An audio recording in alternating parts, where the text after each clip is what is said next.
Segelas susu, pasti udah nggak asing lagi kan? Kelihatannya sederhana banget. Tapi pernah kebayang nggak sih perjalanan luar biasa di baliknya?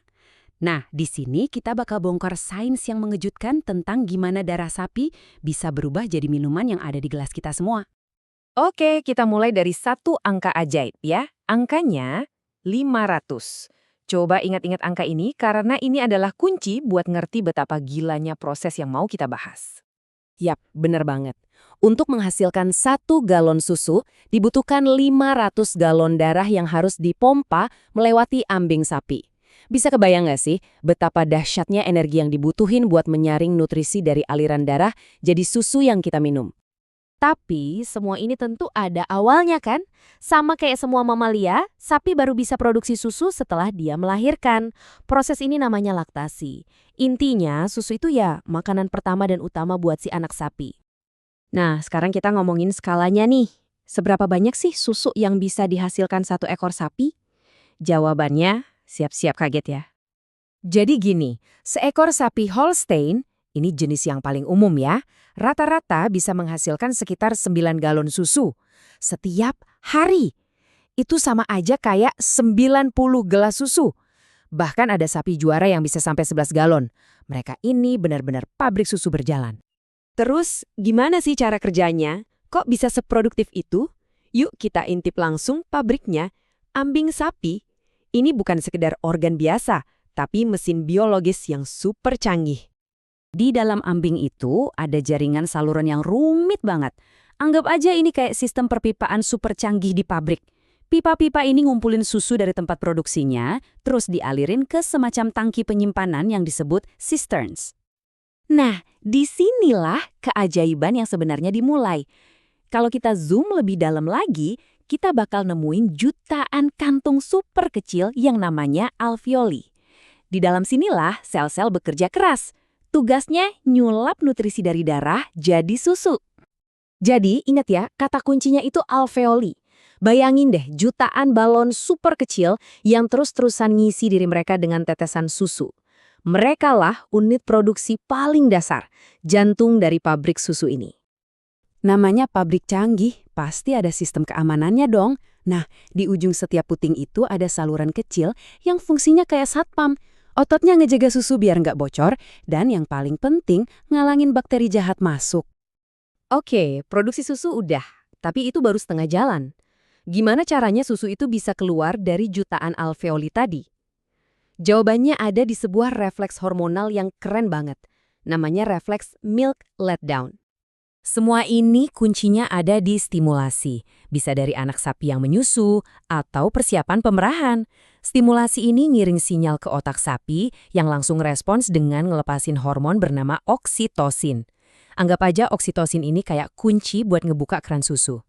Dan prosesnya ini cepet banget. Cuma beberapa detik setelah ada stimulasi, oksitosin langsung ngalir lewat darah ke ambing. Hormon ini nyuruh otot-otot kecil di sekitar alveoli buat kontraksi, kayak merespons buat ngedorong susu keluar. Dari awal sampai susu siap keluar semua, cuma butuh waktu 90 detik. Cepet banget kan? Tapi, oksitosin ini punya musuh bebuyutan, namanya adrenalin. Kalau sapi merasa takut, stres, atau kesakitan, tubuhnya bakal ngelepasin adrenalin. Akibatnya, proses pelepasan susu bisa macet total sampai setengah jam. Makanya penting banget buat ngejaga sapi tetap tenang dan nyaman pas pemerahan. Oke, biologinya udah kebayang kan?